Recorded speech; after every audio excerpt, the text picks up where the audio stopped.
for everybody watching live on YouTube and Twitch and stream. I forgot to hit the button because Nikki Soup and Salad is not here. So you missed all of our banter about Iowa.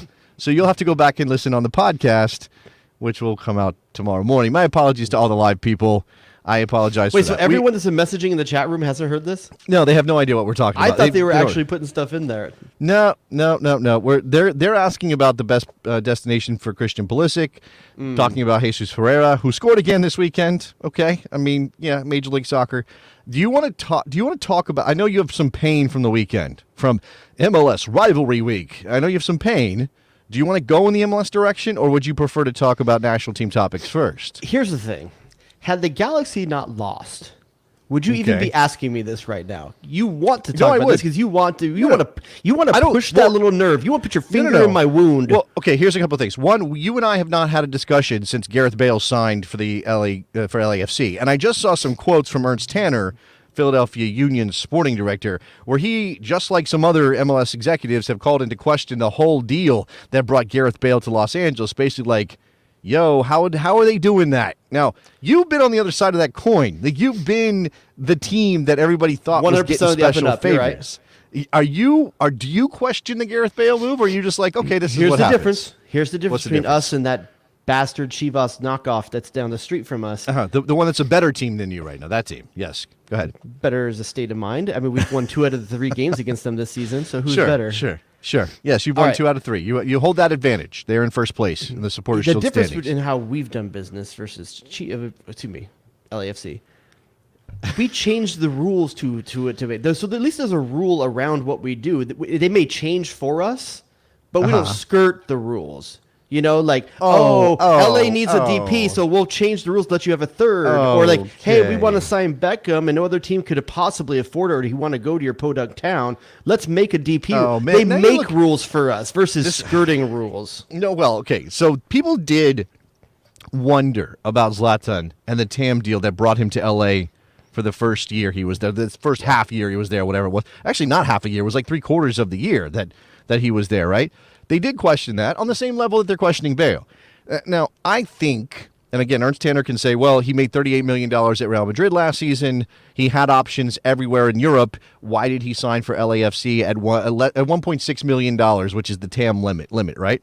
Yeah. And, you know, money may be a factor here, right? I mean, very few players would look at a lot of money and say no and go play for less money. But I think there's a couple of things. One, Los Angeles, I think it's a draw. Like, I think it's a magnet. I mean, I hate to admit it for Southern California snob over there, but it's true. It was either L.A. or Des Moines. You had to make a decision. And that's exactly right. So it's that, and I think it's the fact that, look, okay, it's actually in this direction. One, what leagues at a decent level, no one's saying MLS is the best league in the world, but at a decent level are playing right now after a season in which Gareth Bale played very little for Real Madrid and needs to get ready for the World Cup because Wales is back since the first time since 50, whatever that was. And you get to scout American talent along the way. Sure. I don't know that that's necessarily first in his mind, but yeah, it's a bonus to see a couple of American players who will be at the World Cup. But I think he wants to play in MLS because it helps him get ready for the tournament, and I think he wants to be in Los Angeles. You know, the Red Bulls have an open DP slot. Are they going to pay him? No. His hair is already super LA. Like, he's got LA hair already. Did you see him after the game? You see him after El Tráfico? Did you see him? Yeah, he's a LAFC till he dies. He's singing the song and getting doused with. I do love that. Like, Sarah, the guys are just like. Here's the thing. This is the thing though. Like, if come on, it's good. It's fun. If you're Chicho, how do you feel right now? Like, why? What does that have to do with him? Chicho Arango. Like, literally, you're. Chicho Arango. Sorry, I was thinking Chicharito Hernandez. Yes, Chicho Arango.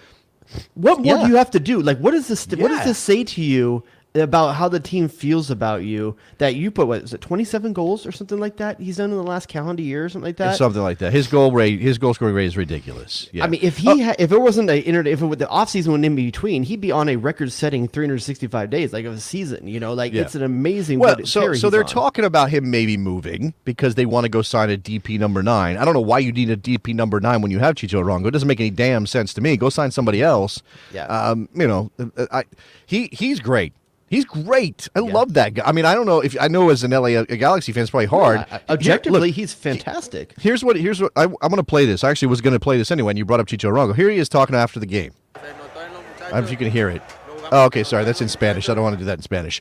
My apologies. I thought that was in English. But he basically said, like, every game should be played like that. Like, every game should be a rivalry matchup. Every game should be a derby matchup. And there was energy on the field. That wasn't the wildest thing that happened in MLS by any stretch of the imagination this weekend. No. And I think we should at least note those things. I love Derby Week. Derby Week is one of the best things MLS has chosen to do when you actually like set everyone up and you get these really big, passionate matches. Because I'll be honest with you, at times, from an LA perspective, it's like, man, do we play LAFC too much? Like, the last couple of seasons, it's felt that way. This way, a little bit less. The Open Cup, we got us one more. But it felt almost forced a little bit how many times it was happening. And I think to the detriment of what a lot of Galaxy fans consider the real rivalry, which is San Jose. Well, they stink right now, so it doesn't really help the rivalry that they absolutely stink. Now, I'm not necessarily a fan of jamming all the rivalry games into 1 week or one weekend. I know they spread them out across 10 days. I get my MLS rivalry week tchotchke. You know what they sent out? They sent out little you have to tell me because I don't get anything. Little bottle openers, like wooden bottle openers that say Heineken Rivalry Week on them. They're just, nothing special. Just wanted to mention that. Got to get it out there, though. All right, so LAFC beats LA Galaxy. We'll leave that pain aside for Mr. Dubois.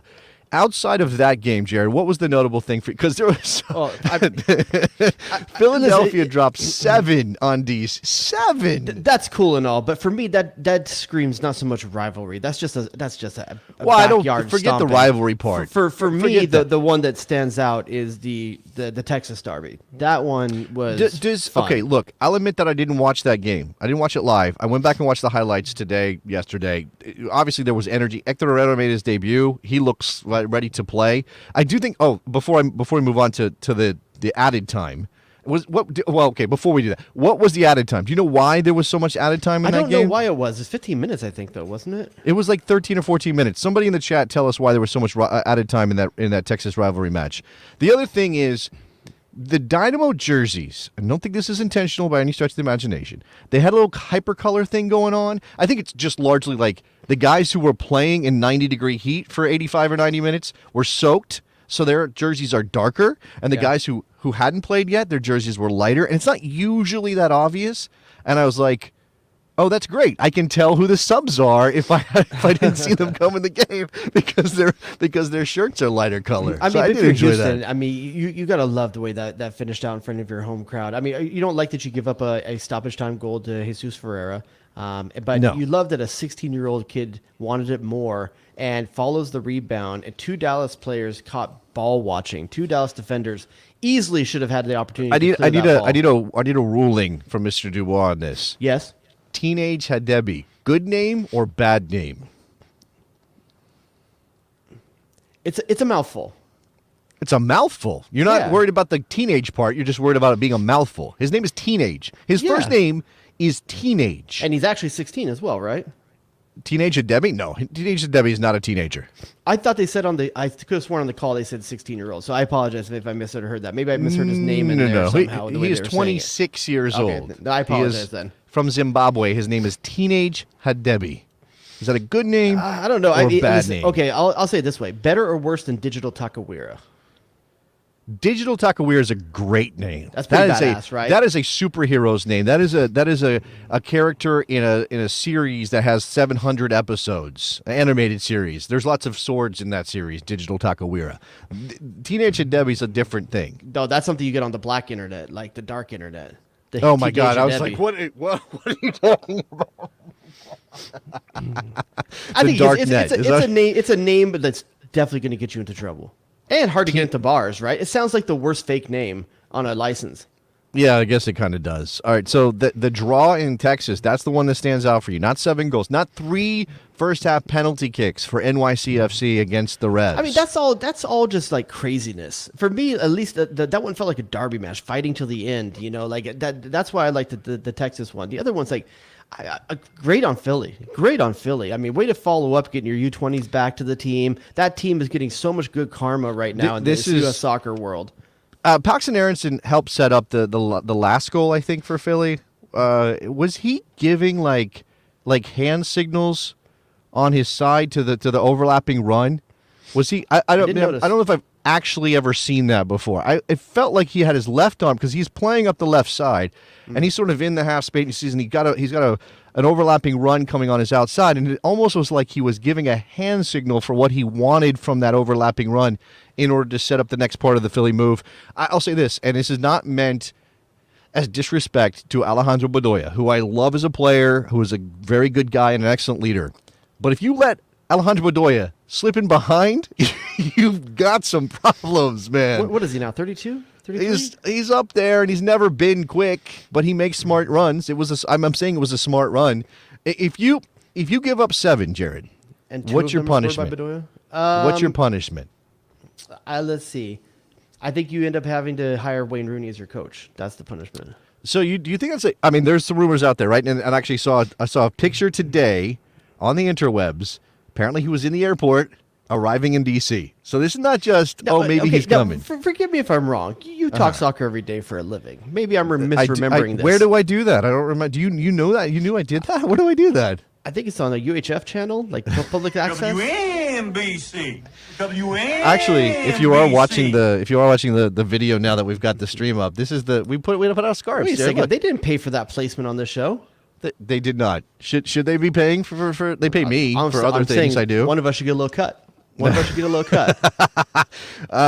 So go ahead. You say I talk about soccer every day. Forgive me if I'm wrong, but I seem to remember a time 3-ish years ago where Wayne Rooney's wife was firmly on I don't like America bandwagon. I had this thought as well, and I'll tell you, while I went out and mowed my lawn today, something I know you don't do, right? You're so fancy over there, so bougie. What am I, a pleb? I went out and mowed my lawn today, and it wasn't insanely hot. It was overcast, and for whatever reason, the humidity wasn't up there. But normally, if in July in the D.C. metropolitan area, and the DMV, Jared, I don't know if you knew we called it that. It's a very cool nickname we have for our region. You have to get your lawnmowers like license plates? It gets hot, like dumb hot. Not just like, I'm sweating a little bit. Like, go outside, and within 3 minutes, you are soaked down to your lowest layer. Like, your boxers How did that done. Icarus jersey do for you in that hot heat? I didn't wear this one. I actually wore cut off. I wore cut off. You were wearing a tank top before we came on. And kind of wishing you're like, I did not sweat as much as I could have in July, but it is still dumb hot. So I don't know. Maybe Colleen is just over the whole Wagatha Christie thing and wants to get out of there for a while. I mean, I think she wants to be as far from the Vardy family as she can possibly get. Well, that's the thing, though. They have an interest in Rochester, so Jamie could be up in upstate New York at some point. They might cross paths in New York City on a shopping run. But from a casual fan perspective of MLS, I love the fact of Wayne Rooney is to come back and coach. I think it would be great. That'd be so much fun. So much fun. You gotta understand, he's got to be fun to watch on the sidelines, right? Like I said, I don't think he's gonna be super animated, but I think he's gonna look like just a dirty pit bull. He's gonna be out there like, I could do every one of these things better than you, mother. I had this thought, and this is it just not that I would have a problem, but I just wonder, projecting a little bit. I listened to Steve Trundolo around the El Tráfico match this weekend talk on camera, and Steve's was an incredible player. He's obviously a very good coach, and it doesn't necessarily matter how you sound when you deliver the information you deliver to your team, but Steve is not the most forceful speaking person. You know what I'm saying? Yes. And Wayne Rooney has a particular voice too, right? That is a little less than authoritative. Do you think that matters? For Steve Trundolo, potentially, because do you think Gareth Bale knows who he is? Do you think Gareth Bale knows who Steve Trundolo is? I think he's smart enough to go look and find out. I think Carlos Vela does as a Mexican international at one point playing against the U.S. I don't know that. So, but there's not a damn DC United player that doesn't know who Wayne Rooney is. So it doesn't matter how he sounds, because all he has to do is say, hey, this is a footage of me playing for DC United 3 years ago where I ran down a guy 15 years younger than me, slip tackled him, and then launched the ball 60 feet in the air for an assist. That's the commitment I expect every day on the pitch. What are you going to say to him? I was trying out my Wayne Rooney a little bit. It sounded a little Irish to me. I'm not going to lie. There's a little bit. Yeah, I know. It got to get a little bit there. Okay, so Taylor Twellman. Okay, it looks like Pablo Maurer does has a picture as well of Mr. Rooney arriving at Dulles International Airport, a place I choose not to go to as much as possible. I don't fly internationally that often. It is an interesting place. Anyway, fans taking pictures with Wayne Rooney, with Waza at the airport. So I mean, the cat's out of the bag. Then I mean, what other reason would he have to be in DC right now? Was there an exhibit at the Smithsonian? Like, what's he doing there if he's not doing that? January 6th hearings. I don't know what. I don't know. Wayne Rooney. But listen, Yeah. doesn't Wayne Rooney look interestingly like a lot of those guys you see getting charges pressed against him these days? Let's not go down that road. Pablo is reporting that Rooney arrived with 4 very large bags. He does not appear to be here only for a day or two. So it could be happening. The timing of that would be wild, considering the season that they've had. 2 of those suitcases are just Cadbury things he can't get in the States. That's right. That's right. The chocolate's so much better over there, guys. Don't you know? All right. So I'm in favor. I'm in favor, though. Wayne Rooney into this league, a guy that, unlike a lot of European coaches that come into this league, a guy that actually has context for what the league is, a guy that's played in it. Very similar to how I felt about Henry when he decided to take over and start coaching in Montreal. I thought he had a chance. I think he's better as a pundit, to be honest with you. I like Thierry Henry. I love the CBS Sports package of those 3 guys that they have going over there. But I think Wayne Rooney, I don't think they should give him the GM position, though. And that seems to be something that's happening more and more in MLS. I don't think he'll get the combo position. They just hired a GM last year in Lucy Rushton. They also just hired a head coach last year. No, I understand that, but I don't think Rushton's really had a chance to put her stamp on this team in a way that. And honestly, I don't know that they let her do that.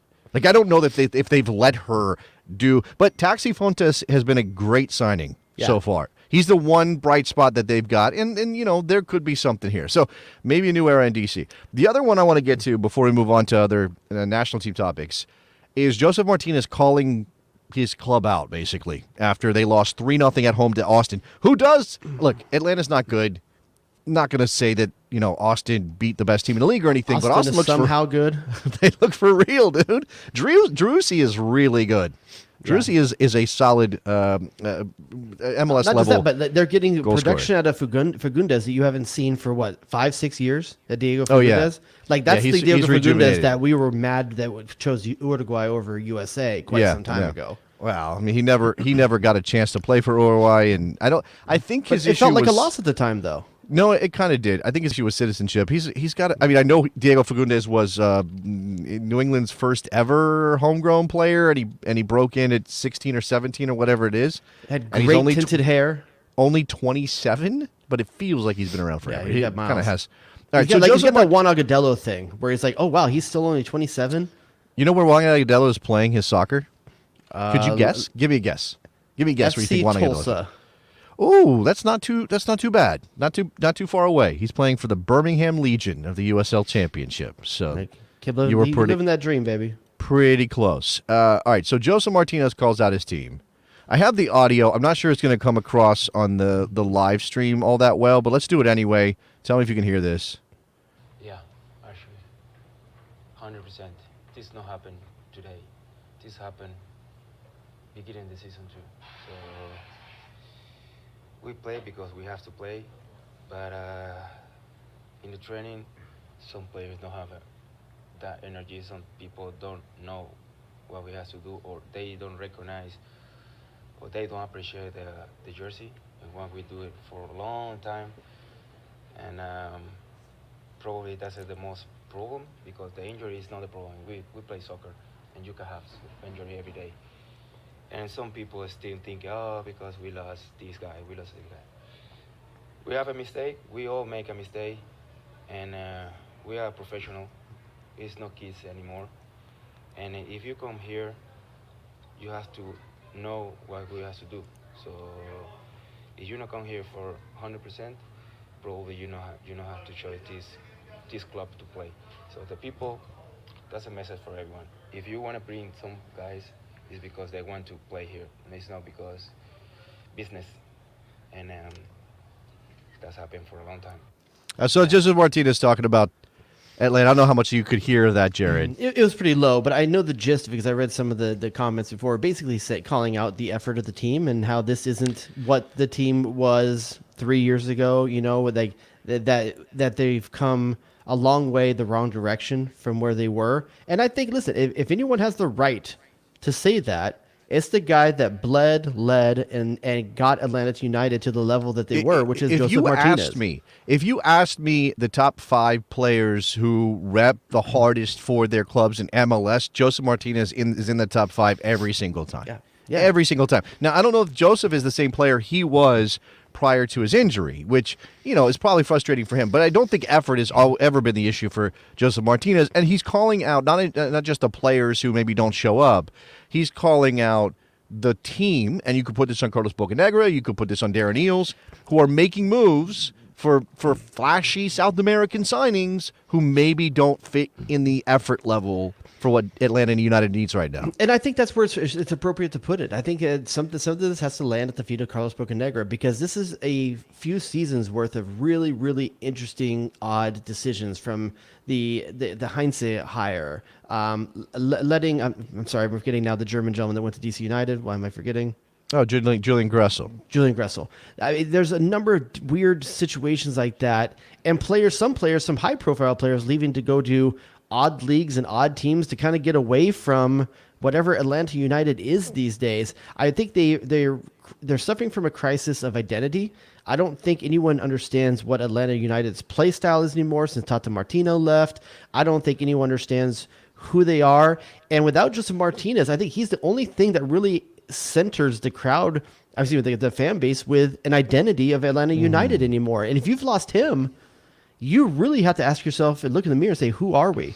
Like, what is our style? What are we putting out there? And they're in danger of losing one of the best, most passionate fan bases in the entire league. Yeah, I think it's interesting because I think Joseph is right on a lot of levels. You wonder if there is real pressure to fix it when there's still 60,000 plus showing up at Mercedes-Benz Stadium to watch that team play. Now, they booed them off the field after they lost to Austin 3-0, but they're still showing up and buying the tickets. And look, I think Arthur Blank wants to win. I think he wants to go and find another, win another MLS Cup title. I don't doubt that. I think Carlos Bocanegra and Darren Eales want to win, but maybe they're prioritizing the wrong things right now. Maybe they are looking at this as, oh, look, our bottom line is good. And that's not something MLS teams can usually say, right? MLS teams don't get to say our bottom line is good.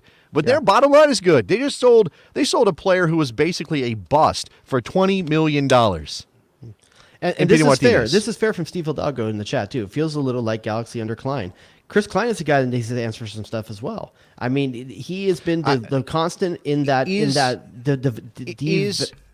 Is Chris Klein in charge anymore, though? I mean, now I'm starting to wonder because Greg Vanney's the one who brought Kevin Cabral in. He's the one that went out and and got these guys from France and all these. Sure, but going back to Berscolotto, I mean, going back a few coaches now. Klein deserves a lot of criticism or a lot everything from 2016 to now is a result of radical conservatism and Chris Klein.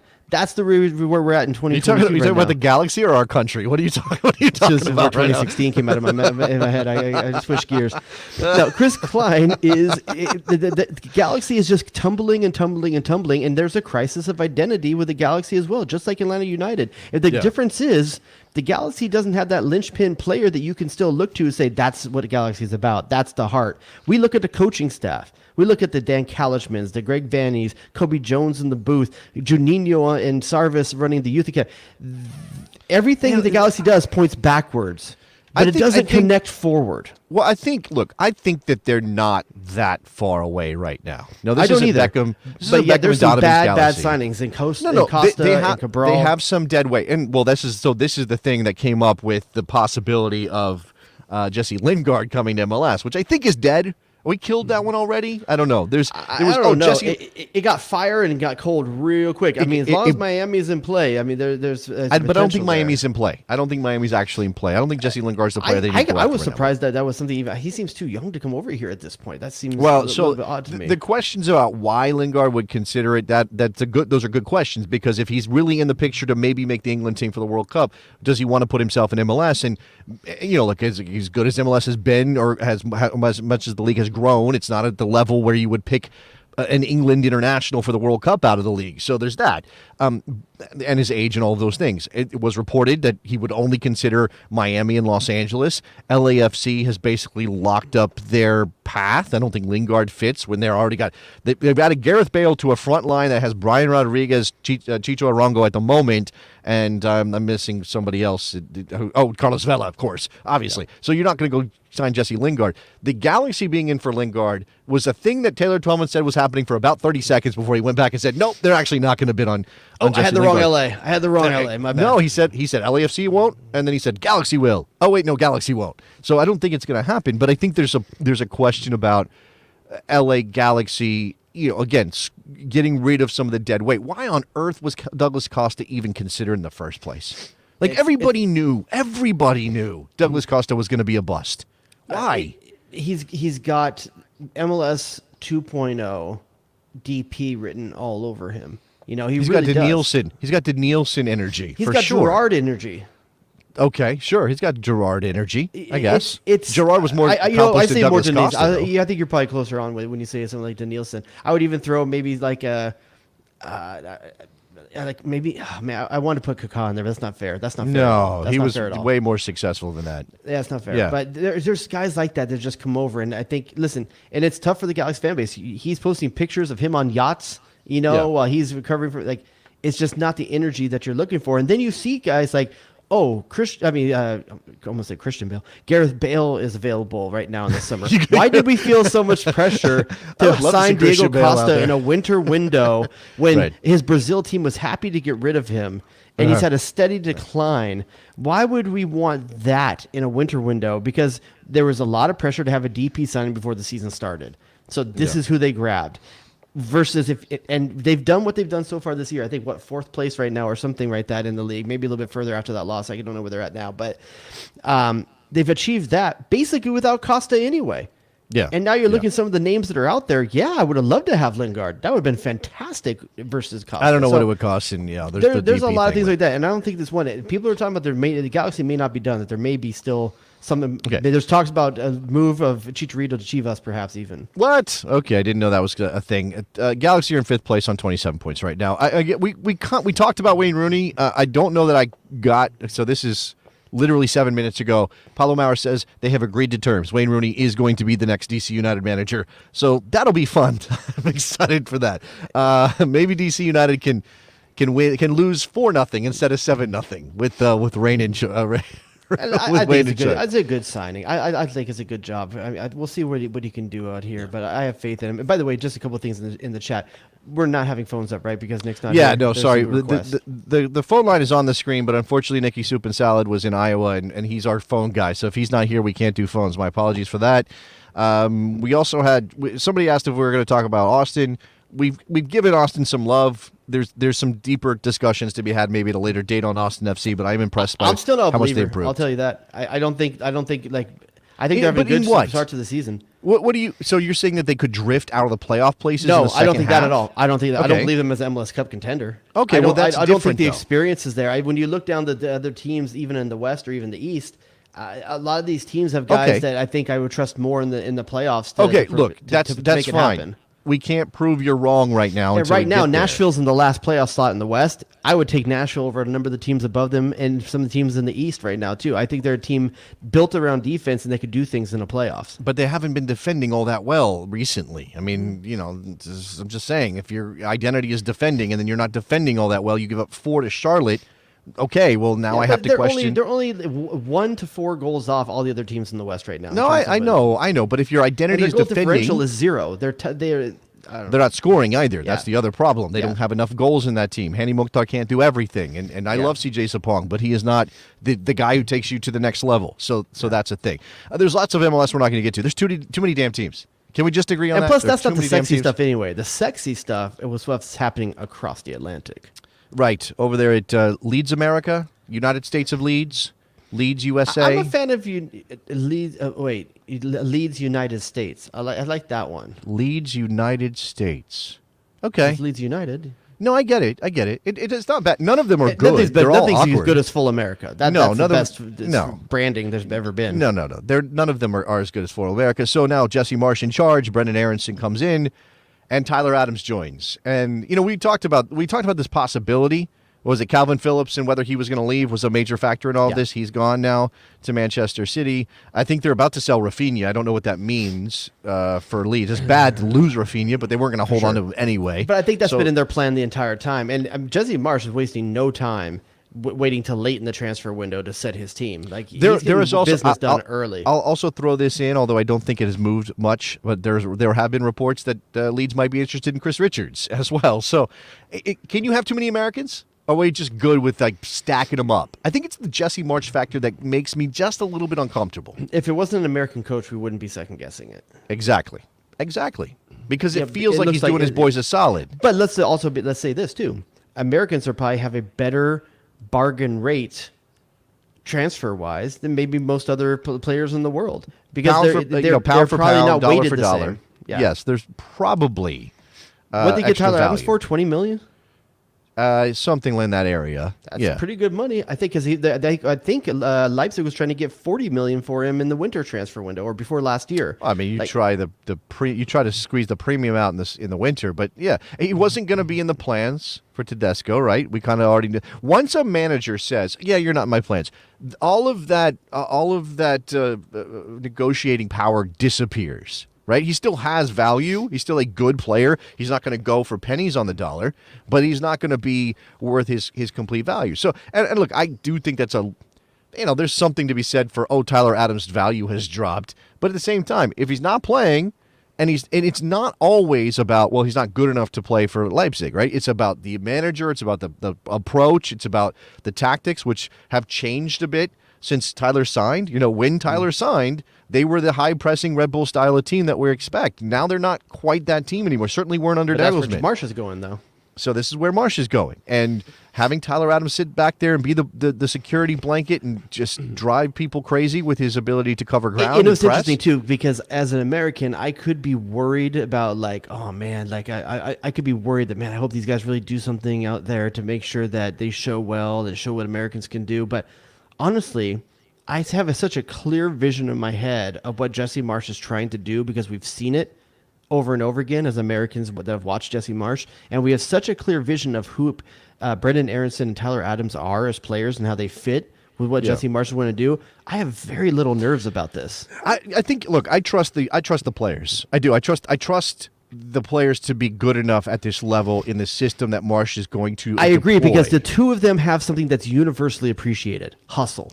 Engines. They have incredible. Those guys are going. No one is ever going to look at those two minute. players at Ellen Road and say that those guys didn't give 100. And look, I will say that if you're going to put multiple Americans in a team and that team be a club with ambition but reasonable ambition, put them in a place like Leeds, which is going to appreciate blue collar, work a day. Not that they can't be at next level. I think obviously Tyler and Brendan are very good players, even technically very good in some areas. But as long as they're putting forth the efforts, now this is the concern, right? Mm-hmm. First losing streak that Leeds goes on, first time they slip into the relegation zone. If God forbid that happens, it's going to come down on the Americans, right? And I think though, it's the easy while thing it to do. Could come down on Tyler and Brendan, depending on what their level is and how they're playing, it's mostly going to come down on Jesse. For sure. Right? As it should. That was always going to be the case anyway, no matter who he signed, right? So it's going to come down to Jesse. He pulled it off last year, right? Yep. They gave him crap about the huddle. Why are they doing a huddle after the game? What did a huddle? Glenn huddle. They gave him crap for the huddle. They gave him crap for being Ted Lasso. They gave him crap for, they did what they do with Americans in England. And, he still pulled it off. Now, I do wonder what reasonable expectations should be right now for Leeds in 2022-23. I think somewhere around a reasonable expectation is in the neighborhood of 13th to 8th. Okay. Reasonable, you said. Okay. Does 8th get you to the Conference League? I don't know where that line is. I'm not sure where that line is either. You have a Conference League team over there. You should know all about it. You're wearing the jersey, right? You're repping for a Conference League team. First of all, for the podcast listeners, I am wearing Europa League. Fantastic, one of the best kits ever made. The 99 the Manchester United kit with the Old Trafford image emblazoned in the watermark. A team where men were men. Okay? Men were men. And it is not this conference league team that we're talking about these days. Roy full of Keane people that would rather complain after stab the you. game than work hard during it. Roy Keane one time took his boot off and tried to stab somebody with the spike on it. And That's they got not blood true. on this jersey, and I But that bought would it be on cool eBay. if he did. Yeah. No, I've had this. I've had this since '99, by the way. I'm joking about the conference league thing. Obviously, Manchester United is not a conference league team. I think, and I don't think that. I actually don't know where the line is. To be honest with you, what the conference league line is, I don't care. But I think you're probably right. Like if they finish 10th and are sort of comfortable and missed out on Europe by, I don't know, 6-8 points or something like that, that's a massive step forward for Leeds, right? For sure. I would think. And I think they'll be capable. The biggest question is the Rafinha thing and who's going to replace him and what that's going to gain you. I think they'll be better defensively. I think they'll be better from a work rate standpoint. But if you're bringing Brendan Aronson in to score 12 goals, it's not No. going to happen. No. Not going to happen. He'll No. probably. What's a good season for Aronson next year? I think 5 goals, 7 assists is a good season, a good year for him. Yeah, if he's double digits, goals and assists together combined, I think that's a pretty good season for a team like Leeds. It depends where Absolutely. they're going to play him as well. We know he can Yeah. play both midfield and up top, so I'm not sure exactly where that's going to be. Since they're already collecting Americans, Jared, who else should go to Leeds? Who else needs to land there? Tyler's there. Brendan's there. Chris Armas. Oh wait, already there. We forget about that too when we're talking about it. Let's see. You know, if I was going to say, if you like one Aronson, you know what's twice as good as one Aronson? He's not ready yet. He needs. Two He will be Aronson. very soon, but he's not ready yet.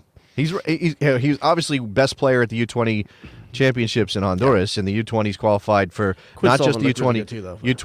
U20 World Cup, but also the Olympics. Which Not Quinn you know what? Sullivan, Jack McGlynn. Excuse me.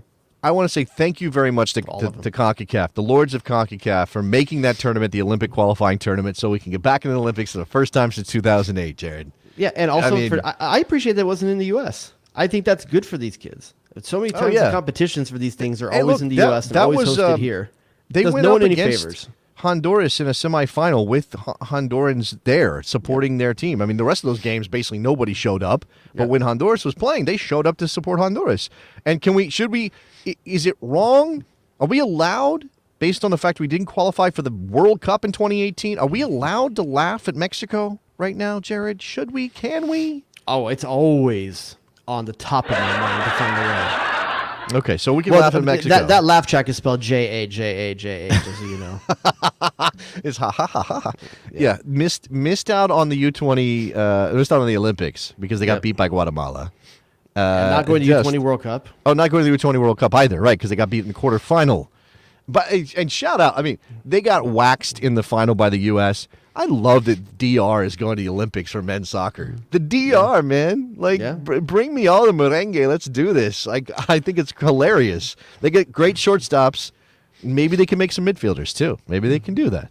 It is I funny don't too, know. and I appreciate this with the U20 that this was the Olympic qualifier because we have one of the best U23, if not the best U23 team in the world right now. But you're not going to get those players to qualify. right. You're Exactly. qualifying with your B or C team because some of these players are playing elite level in Europe. So this worked out very well for the U.S. and I'm really happy with it. And so I'm happy. If there's one player, is there any player for that team that is ready to go to Europe right now? You think? Well, I just saw, I think Tactical Manager, somebody was tweeting that Caden Clark's not going to stay for the full season for the Red Bulls. I mean, don't he's know. already sold. He's already belongs to No, them. I know. I just he's back in MLS, so it kind of comes up though.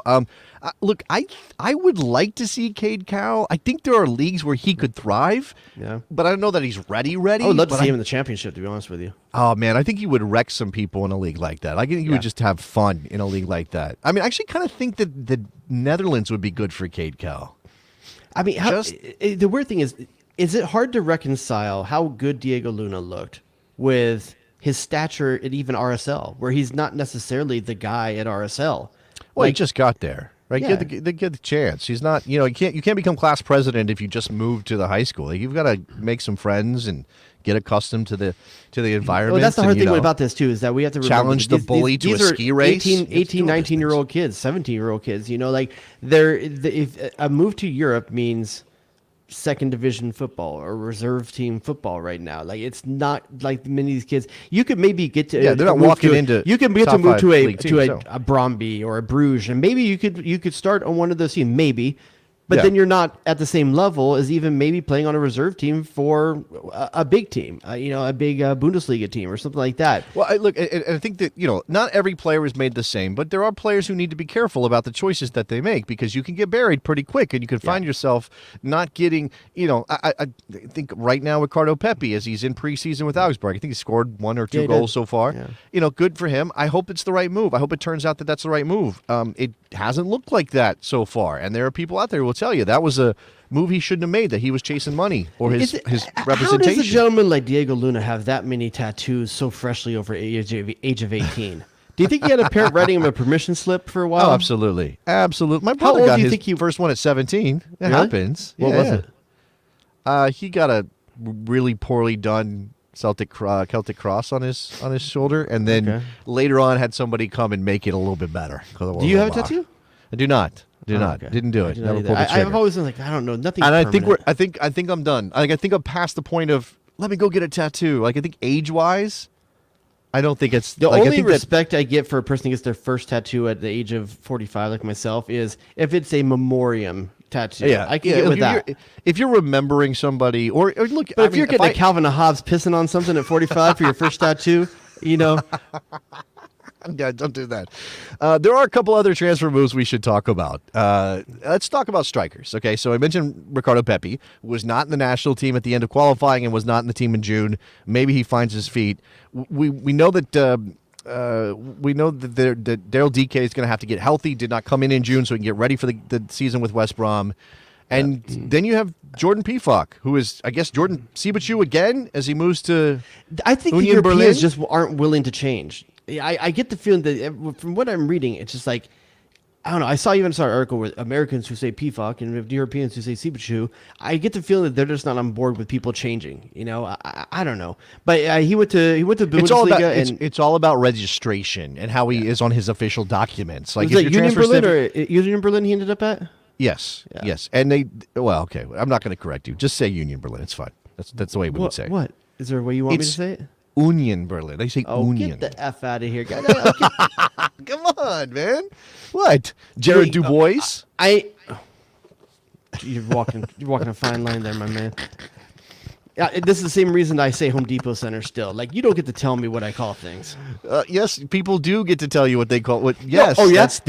Show me my bank it's- account where I got some of that Dignity Health Parks money. I didn't get any. Especially okay, fine. Maybe not buildings, but people. People get to tell you what Sure. they're called. You don't get to mess around with what somebody wants okay to call with that. themselves.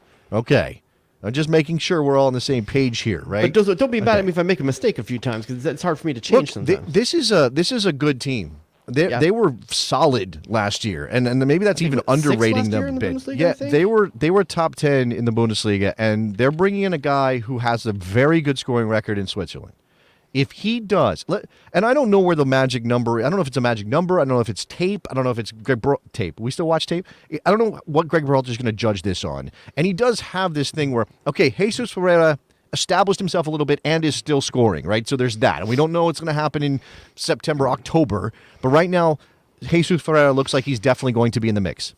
How many goals does Jordan Pifok Sibachu need to score in the Bundesliga for Union Berlin before we get to the beginning of November when decisions are made for him to be in the national team in the World Cup? I think the question is slightly different. That I'll answer yours, but I want to just say that I think he needs 3 to 4 goals before mid-September, because you need to make them as September friendlies. I think if he's not Okay. called up to the September If friendlies, he's not in the September I friendlies, don't then know what he's- he can do, he's Tyson. because he has shown he can score goals at his club level and it doesn't translate to the national team. He needs to see time at the national team. That being said, he's checked the box he had to check this summer. What the mark against him was, yeah, you can do it in Switzerland, but can you do it on a bigger stage? What did he do? He went out and he got himself a trade to a top 10 Bundesliga side. They were fifth last year. Fifth, by the excuse way. me. Yeah. Top 5 Bundesliga side. So he ticked the box he had to tick in the offseason. So the next part is coming good on that, and he has to do it early. He and Pepe are in a race in August. Which one of them can get 2 or 3 goals in the month of August and get the engine primed? Because I don't know that both of them are getting called into that camp against Saudi Arabia and Japan. Is that what we've Yes. Yeah. Yes. So I don't, but I think it's a race for the two of them. I think Pepe has his nose in the league because he's gotten results at the national team level, and that's one thing that Jordan Pivot doesn't have in his resume. So maybe he has to put up a couple of more than Pepe does, but I think that's where it really matters. I don't know what that number is for November. To say he's in November and he's not in September, he would have to be a really large number. We're talking like 8 goals between August to November to make that roster if he's not already showing for it in September. Do you think it's a sliding scale? Do you think like like a guy like Pifok needs a certain? Again, I don't know that Berhalter's using numbers like this to make some. Oh, he got 6. Well, he's in. He got 4. Nah, he's out. Like I don't know that's going to happen. But do you think that it's a sliding scale for a guy like Pifok versus a guy like Pepe versus a guy like DK, who DK has had no looks? Has not been in the team I don't see what at all. DK can do in this amount of time to bring himself in there. And here's the thing that's hard about this, we haven't talked about yet. Pifok versus someone like Ferreira or anything like that, it's not just goals. Can they play? Does Berhalter have confidence in them playing his system? Does Pifok look comfortable in a 3-man front set? Is he better as a 2-man set in a 4-4-2 or something like that? These things matter, Jason. They matter because Berhalter has to have confidence in him running his system. You're right. You saw with something about what he saw at Haji Wright. I didn't think Haji Wright had any worse game than many other guys that are out there in that mud pit. Against Honduras. I think that whole thing got overplayed. I mean, I know that a lot of people wanted to jump on Greg because he said something critical about Haji. I don't know if we did a show since then to talk about it. I think we did. I think Greg Berhalter was asked directly about Haji Wright's performance, and he wasn't going to say, well, he was good, when he was clearly he wasn't. I mean, Berhalter has But he could have said, too, it was a hard game to judge anything out there. Like, he could have said that. He could have, but I also think he's trying. I think that was Greg Berhalter's ham-fisted way of trying to light a fire, because I do think he wants somebody to emerge. Is he sending? Is a shot across the bow to guys like Christian Pulisic, Weston McKennie, Tyler Adams that this is their boy and who they want, and him saying it's not good enough. It's not good enough. Does he have to go further to win the sway of the guys in the locker room that want him there? Does he have to be harder on him? Let's come back to the transfer elements of these stories, and there are some potential moves. I mean, somebody asked about Pulisic earlier. I don't really. That's speculation because there's nothing out there right now, and Todd Boehly apparently is the one making all the moves for Chelsea, which is just absolutely wild. Haji Wright could be moving. There is at least a couple of clubs in Turkey who want to sign him, and Hull City has entered the chat for Haji Wright. Where would you like to see him go, especially with Pifok now in Germany in the Bundesliga? It's a hard one because even if he takes Hull City, they're championship this year? Yes. Championship. And so what do you rate more, a championship or a top 3 Turkish side? Because I think it's Besiktas that was the one that was out for him. I think it might have been Besiktas, but I'd have to. I mean, that's a perennial top 3 team in Turkey. Potentially Champions League. I don't know if they made it live, if they qualified last season, if they'll be playing Champions League games this year or not. I think they usually have to go through the play-in anyway. But, I mean, potential, like any given year, he could get Champions League football at Besiktas versus Hull City where maybe you can get promotion. But you might get more respect for certain people that rate the championship in England football higher. So I don't know. I think either of those 2 moves is fine. For Haji Wright, the only thing I don't care which of those 2 teams, if it's those are his choices. It's continuing the rate at which he was productive at the end of last year. Yeah, I think it was Trabzonspor. I think that's right from Clayton. I thought it was Besiktas. It's all good. It's all good. We're getting one of the perennials as well, though. One of the top teams in Turkey. Look, man, I don't know that there's a better. I don't think one is that much better than the other. If you're in the top 5 in Turkey, that's a pretty good level. Obviously, I think the bottom end of that league's not real good, but the championship is kind of the same way. So I'm not sure. It's a grind in the championship. It's a more physical league. Somebody was talking about Pifok. Pifok doesn't fit the system, but he does fit a scenario. Us being down a goal and leading to lumping crosses. But if that's your scenario, though, is Haji Wright any worse? I don't know. I don't know. I mean, maybe he's the guy, right? Maybe he's the choice. Additionally, on the transfer front, one that is a done deal. Luca de la Torre has traded Heracles for Celta Vigo in Spain. I think this is a great move. I mean, when you watch Luca de la Torre and you watch how he plays, 2 things come to your mind: the word Spain, the word Italy. That's what I think when I watch how this guy plays. That's where he needs to be to really show who he is and be surrounded by players that want to play the way he plays. And I think that's something he doesn't necessarily get in the Dutch league. I think the the dedication to passing and movement and flow. You see that a lot more in Spain and Italy than you are going to see where he was playing his football last year. So love the move. He's gonna have opportunity too, because a few people there, including a Mexican player, that he has the ability to step in front of now. And I think it's Pineda that's there, and he'll have the ability to. I just think this is a good progression for a talented player. That you go from Fulham, where they think they were the championship at the time for a while, and he just wasn't getting looks. He was young. He was very young. Let's go to the Netherlands and see what happens. And he played really well for Heracles, who got relegated. Yep. I mean, it's not his fault necessarily, but there's something. If you to be watch said for that. there's mixtapes out there you can watch of him last year. It is criminal how many guys missed shots that he put them in beautiful positions on. Go watch. There's mixtapes out there of him from last year. He looks amazing and just surrounded by trash. Yeah, that's actually, Derek is mentioning that. When he sets up a sitter for his teammates, they'll actually finish, unlike Heracles, where their finishing was abysmal. Right. It's bad. And I think Celta was 6th or 7th last year in La Liga, I believe. So I think they were above mid-table. I think you're overrating them. Really? I think they were basically flat out mid-table. I could be wrong. I thought there was some. I was just looking at these, and now you're telling me to. Okay. Not my fault. You closed your windows. It's not. Okay. Well, I didn't know you were going to go back to the standings in La Liga. You didn't know I was going to talk about the player that you brought up? 11th. I didn't know you were going to mention where they 11th? Were 11th in the table. I told you. See, you didn't trust me. I'm like, oh, you were probably getting them confused with Union Berlin. Maybe I was confused with Union. The only other thing that so again, anything about Christian Pulisic is largely speculation right now. There's been some Juve talk. Giorgio Chiellini he has to go, though. They just signed Sterling, man. I know they just signed Sterling. I know that's a thing. That's a problem. It's just a depth thing. Like, even if he was to stay, do you want him there? I don't want him fighting that in that pool of players and potentially not getting minutes. Isn't Havertz is leaving, right? I think he's about to leave. I thought it was Ziyech that was leaving. Oh, Ziyech is leaving. That's not Havertz. Yeah, you're right. Ziyech. But still, they're talking about Ronaldo still, too. I don't see how that happens after they brought in Sterling now. But yeah. Again, I don't know what Todd Bowley's going to do. It's just it's a wild situation. You get the feeling that they're just playing FIFA football over there, man. It's just they're just grabbing any big name that they can and trying to put them all together on a team. I guess. But I just don't want Pulisic part of it, man. Get him someplace where he can get consistent minutes. There was a moment, and I didn't even hear about it until it was squashed by, I think, Manuel Vet, where there was this notion that Gio would be sent out on loan to Rangers. I mean, they love Arena in Rangers. They do love Arena up there in Glasgow, but why on earth? If he's not 100% healthy, don't send him anywhere. Get him healthy. If the reasoning would be if he's not in the coach's plans. That's the reasoning. The only reason he wouldn't be in the coach's plans is if he's not 100% healthy, because he's good enough to be there. Or he's 100% healthy and he's just not the player he was before the injury. That I suppose is possible. But not that I want to be that guy. Don't hate me. I'm just talking about putting possibilities out there. Yeah, I feel like we should boo you now because you're putting that in the world. Do you want Cameron Kovacic out there slide tackling Arena? I don't. I do not want an old firm where there's a chance that Kevin Don't you want to wake up early on a Saturday and watch Reina versus Dundee United and Ian Harkes?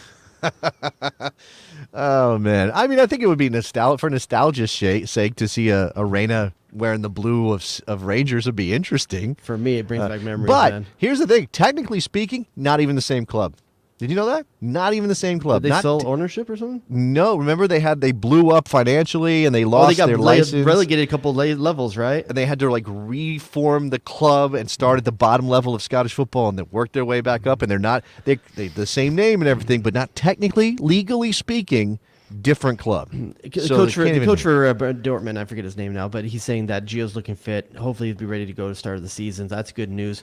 But do you think that Angel Di Maria signing for Juventus... Is it Terzic? Terzic, yeah. Mm-hmm. Do you think that Di Maria signing puts water on the Pulisic move to Juventus potentially? Well, I don't think you... It's a one-year deal, I think, though, for Di Maria. Go sign a out-and-out wing dynamo like Angel Di Maria and then follow up by signing another out-and-out wing dynamo like Christian they are down Pulisic. Chiesa for a while with injury, but that's a lot of firepower to bring in for a temporary problem.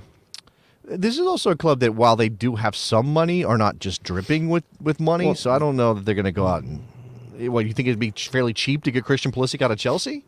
Well, they're not going to get the 70 million or over. What does it cost Chelsea to get him? It was $70 million. I think it was. Yeah. I think it was more like 50 million pounds. But I don't what's actually Pulisic remember. worth right now? What do you think that deal gets done at? Oh, man. 45.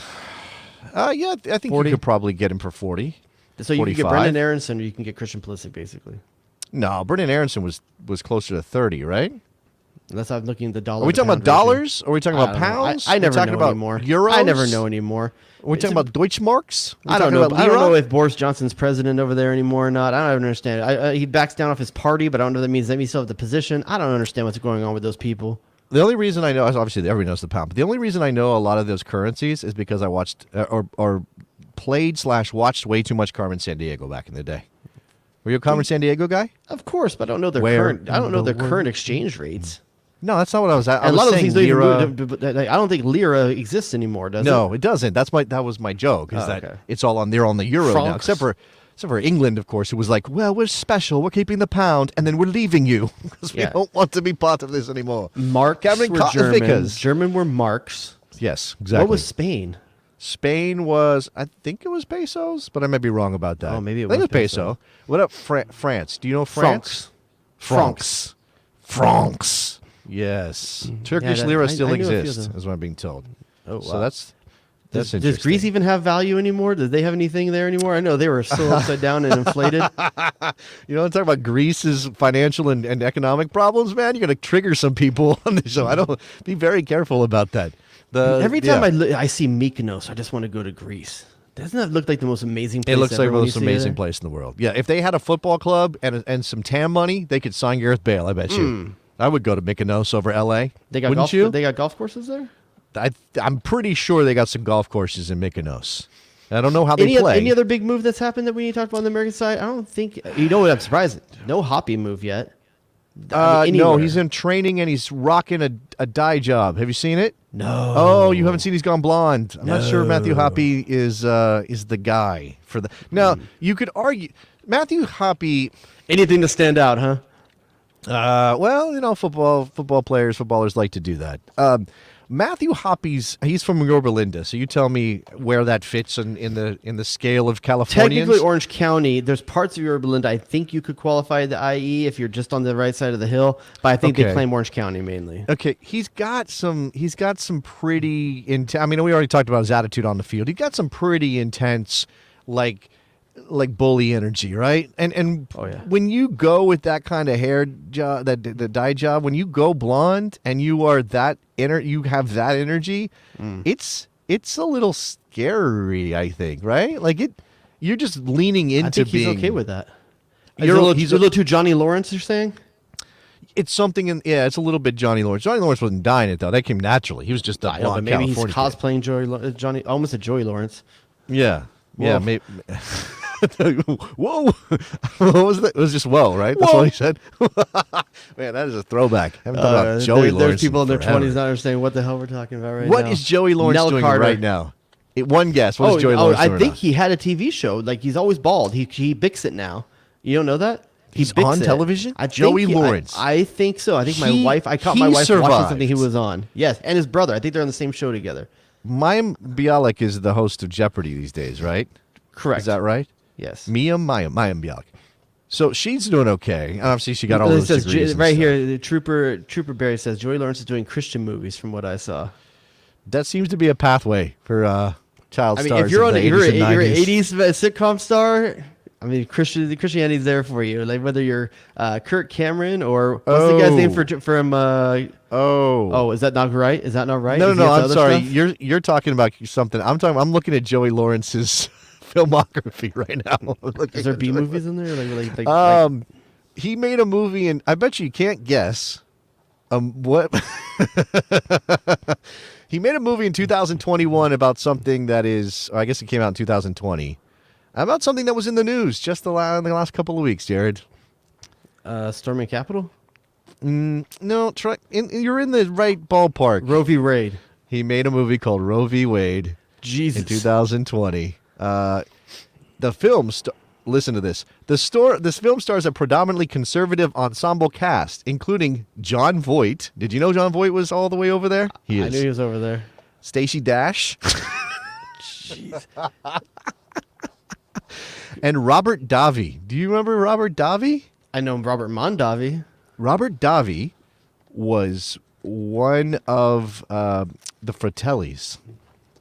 Robert Davi was a Fratelli. Well, he's not the one we all know. He's the other guy. He's not Joey Pants. He's the other. Pants, he's the other guy. Yeah, I didn't know he was over there on that side. Didn't know he was hanging out on the right. Wait, Scott Baio somehow missed out on that gig? He must have. I mean, got to get his agent on the phone. I think if there isn't a role for him in that, is there a role for him in anything? Okay, hold on, man. You're going deeper? Oh my! I'm looking at the cast for this movie. Okay, I haven't seen it. I don't know how much into the right side of things it leans. Well, I tell you who did see it, Brett Kavanaugh. It. Stacey Dash, Jamie Kennedy. Jamie Kennedy? Jamie Kennedy. Was he doing let's like see. a prank? Tommy Lahren. Is that how you say her name? I always know I think so. I think so. You're sure. John Random Boyd, blonde woman. Robert Davi, Corbin Burnson. I'm very sad about that. Major League? I'm very sad about Corbin Burnson being LA in this Law? movie. Oh my God. I'm very, very upset. Wait, keep about going. A that. little bit further down. This says Jeff Cameron? No. Oh, my bad. Spelled different. Damn, dog. Inappropriate. Jeff. That's That's totally different guy. My bad. Jeff. Stolen valor. Oh my God. There were some Tim Weah rumors. I haven't seen anything recently. Maybe there's something there. You want him to move from Lille? Is he getting the right kind of? He gets decent amount of minutes for them. He does, and he plays in a two-striker system with Jonathan David when he plays, which I'm okay with. I don't think that's a must We need move. someone close enough to Jonathan David to keep their eye on him, right? Dest has got to get out, right? Dest has got to I get out. don't know, man. It seems like he and Javi fall in and out of love more than Ross and Rachel, man. I don't understand what's going on with those two. Yeah, right? I don't know. They need a bottle episode to figure it all out. They need to put them in a small space where they can't. The elevator is broken and they get stuck for hours. And the fire department's trying to get them out. And they've got to figure out what's going on. Yeah, that's an interesting situation. I'm not sure what he should do there. I think maybe you just stand pat. You can always move after the World Cup if you have a good tournament. Yeah, I think there's some guys where it's not as imperative. At the back, I'm trying to think. I know I mentioned the Chris Richards rumors. There's some floating around that he could be leaving Bayern Munich. No, we don't know what's happening with John Brooks yet. But we also know he's not going to be in the U.S. men's national team for the World Cup, so I'm less concerned about his status, to be fair. Ethan Horvath, because our goalkeeper situation is still, and Zach Steffen making his loan move. Yeah. What do you think about that? I mean, obviously going down a level, but if he's going to play every week, Middlesbrough, then correct? we're good. Yes, Middlesbrough. Hey, if he's starting, that was like I said. In terms of guys that had to check certain boxes, he needed to check that box. The weird thing is that Matt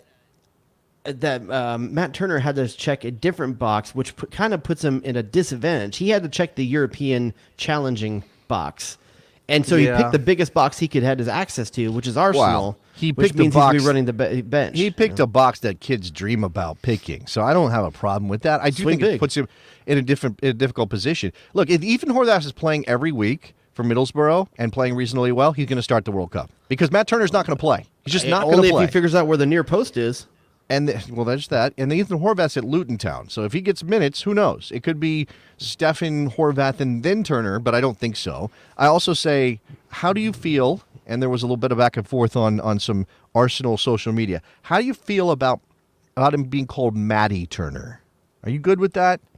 If he's good with it, I'm good with it. Okay. We had a conversation earlier about guys get to name themselves, right? So there was this whole thing of they're turning his name into an English nickname. But Matty gets used in a lot of places. Northeastern I like Matty people T. do stuff like that. I like Matty T. What is Matty T? I don't know. It sounds like it could be his 80s hip hop name or something. Matty T. So he's wearing like a gold chain. He's got a boombox on his shoulder, and he's rocking. He's got dookie chains for days. He's like the fourth member of the Beastie Boys, is what you're telling me. Matty T. On the wheels. I'm down with that. He's got that energy. He definitely has that energy for sure. What I don't like about the Stefan move to Middlesbrough is this is like when your friend that's strung out gets enough of a job to keep buying drugs, but for Berhalter, because this is going to enable Berhalter to keep picking Stefan as the starter because he's getting starter minutes now. He was willing to start him when he was the backup keeper looking like trash. Okay. Let me ask you a question. This is enabling him. We need intervention. Let me ask you a question. if Zach Steffen is playing every week for Middlesbrough and he's not committing a howler a week, or he's not Good luck. playing the ball directly into an opponent's feet every week. I'm saying those are possibilities. We know this.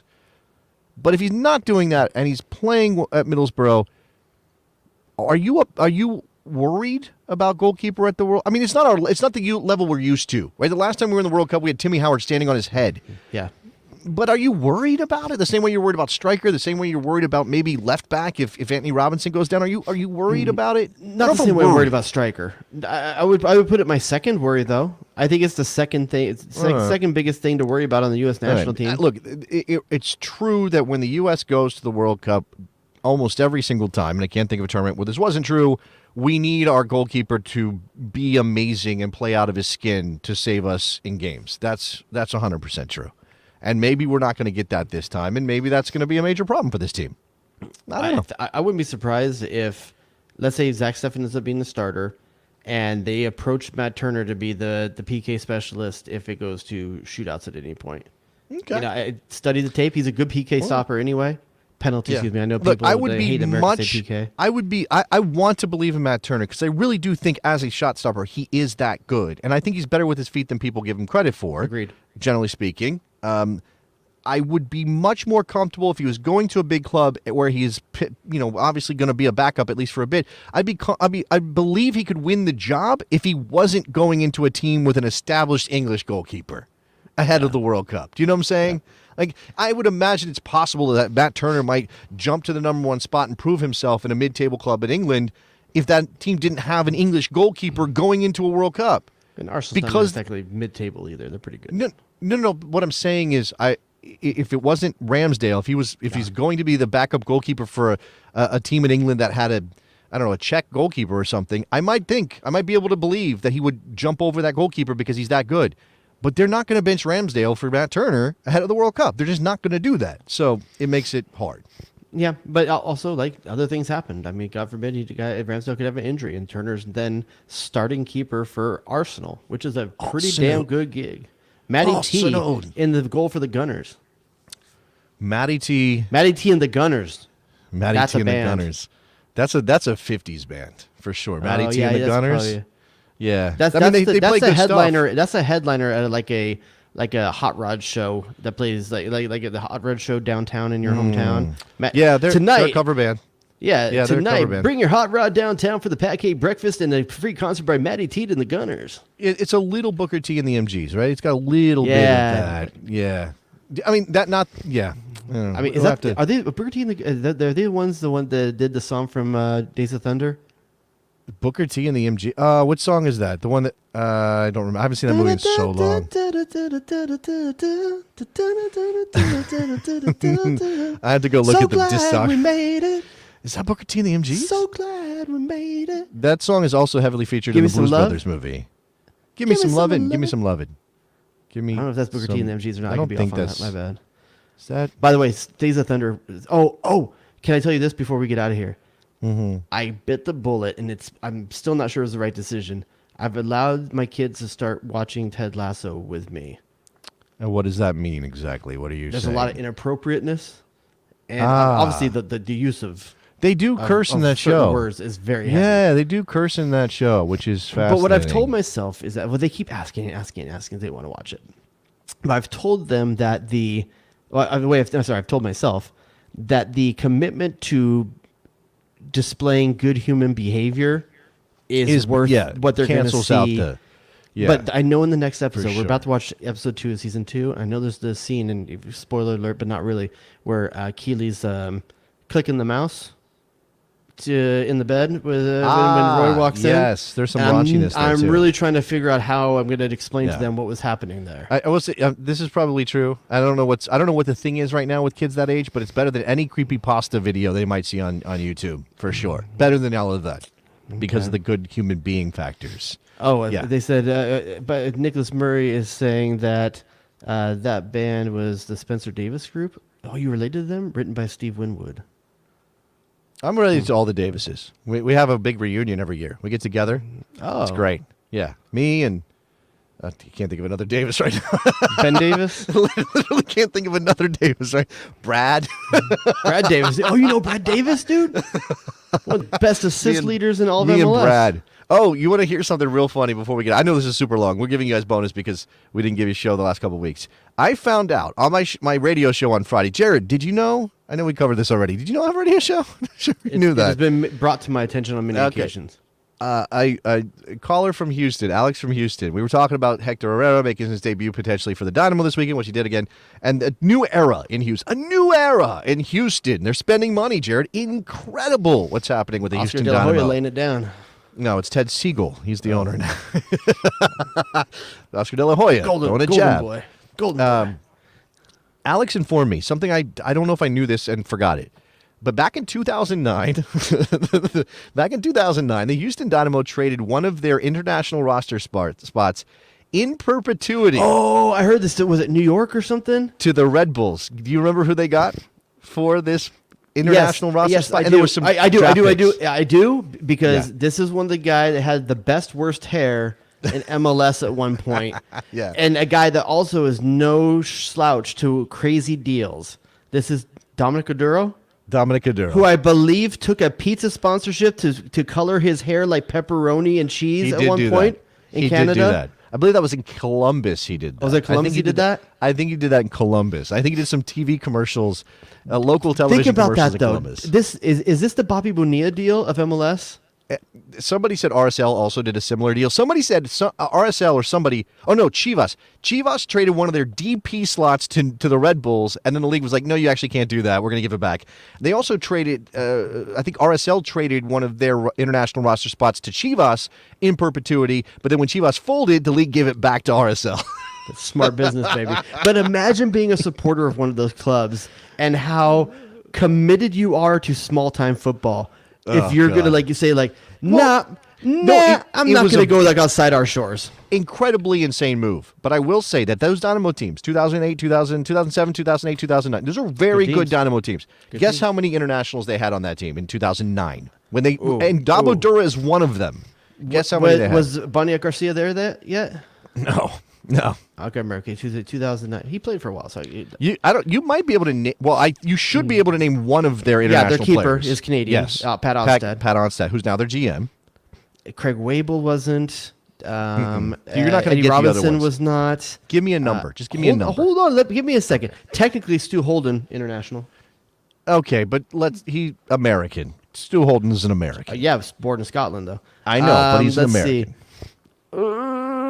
Technically, Brian Ching, not continental U.S. Come on, dude. How many 5 miles offshore international waters? You're not going to get what position? Either is one. It? I feel like they had like a Scottish defensive midfielder or like one of them. like a British. One of them was a defender, and one of them was a forward. The forward was a DP. This was their first ever DP signing. This and is you before Torres. You will not get it. You will not. It was before Cubo Torres. Yes. You will not get it. So I hate that you don't believe in me. I believe that you know your team. I don't believe you know anybody else's team. Don't even know this guy's name. You would remember it if I told it to you. You would go, "Oh yeah, I remember that guy." Did John Spencer leave Colorado and go down I can give you a hint. This guy wasn't really well. He was kind of run out of town. He definitely was a bust. He got accused of gaining too much weight and getting fat while he was in Houston. This forward. What was that? Dang, I remember joking about him. Oh, I remember back in joking the about early him. days. Like on Winning Ugly or something like that. I was joking about him back in the day. Yeah. Who is it? Luis Angel Landin. Yes. Is his name. Yeah. Yes. And who's the defender? Andre Hanot, the Canadian defender. Oh, okay. So yeah, they had I wouldn't have got either of those. You're right. 4 internationals, and they traded an international spot to New York. Have you seen in Portland's perpetuity. lineup lately? They don't have. I don't think it's don't have one any American. Americans. One American. No, Eric Yeah. Williams. Eric Williamson. In Yeah, midfield. Williamson. I think it's the only American they have right now. How So is I that think- possible in a domestic league? Aren't there requirements for how many you work have to the have? angles, green cards, international roster spots. Work the angles. Work the Man, I angles. wish baby. some American team would make America great again. I swear. Okay. Let's not. Hey, look, there's an American. Philadelphia Union, baby. There's an American in the fight for the Golden Boot race, which hasn't been a thing for a very long time. Who's the last American to win the Golden Boot? Who was it? Quick, go. Quick. Chris. Why am I blanking? Chris. Chris, the all-time leading goal scorer in MLS history. That guy. W. Chris Wondolowski. I couldn't get Ronaldo out of my head. Chris Ronaldo. The point is, I knew. Yes, you did. Yeah, he was the last American to win the Golden Boot. Right now, Ferreira is one back of Castellanos, and Drusy has 11, same as Ferreira. Castellanos how is he still in MLS, man? He won't be. He already had comments after the game. He's leaving. It's going to happen. All right, we got to go. We got to go. All right, we got to get out of here. It's a bit of a long remember, show. and the counter on the timer right now negates the first 10 minutes we talked about Iowa as well. If you missed our Iowa chat, get the podcast when it drops. This is my opportunity to tell you to go subscribe to the show everywhere, please. What else, Jared? We have the Patreon at patreon.com/thebestsoccershow. We just had a new addition. Shout out to Larry, who joined up today. So nice. you can What's get up, Larry? in. You get bonus episodes. When you hear the name Larry, what do you think about? And this is going to be people that hate when we talk about old things. Leisure Shoot Larry is what I think. I think the upstairs neighbor from Three's Company. That's even older than me. That makes you super old because But that's listen, the 70s okay, show. for the young people out there, if you like any situational comedy, go watch Three's Company and realize that everyone's copying them. Every awkward, misunderstood situation that you've ever seen on any sitcom in America goes back to Three's Company. Okay, I'm going to do this. I'm going to tease the bonus show. This is old people stuff, but I'm going to tease the bonus show. I'm going to lead into it. I'm going to ask you a question that you're going to answer on the bonus show. Oh. What version of Don Knotts is the best introductory version for people who don't know Don Knotts? Leave it there. Don't say it. Don't say it. Save it. Save it. An answer that you may not think of. So that's what I love. We're going to do the bonus show. That'll be on your Patreon feed. If you join us at the Best Soccer Show Patreon, we have a Slack where people are chatting it up all the time and sharing stuff. It's great. It's like a family. It really is. It feels like a family to me, and I love it. Also, what else, Jared? Ratings and reviews. We haven't checked today. Haven't checked in a while. Go to Apple Podcasts or whatever. Leave us a rating and review. Mention Don Knotts. Maybe mention whatever horrible thing Jared said on the show, because he says a lot of horrible things on the show. And that's it. I think we're good, right? Are we out of here? That's it, buddy. All right. We'll talk to you guys next week. Bye.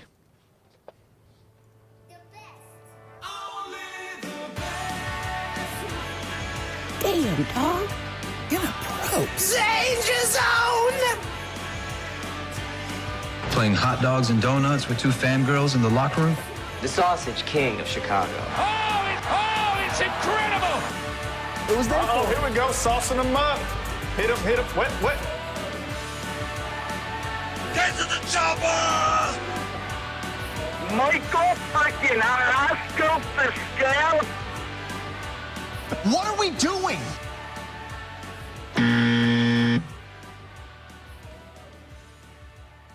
What? Did we just become best friends? Yup! Jay Rodius.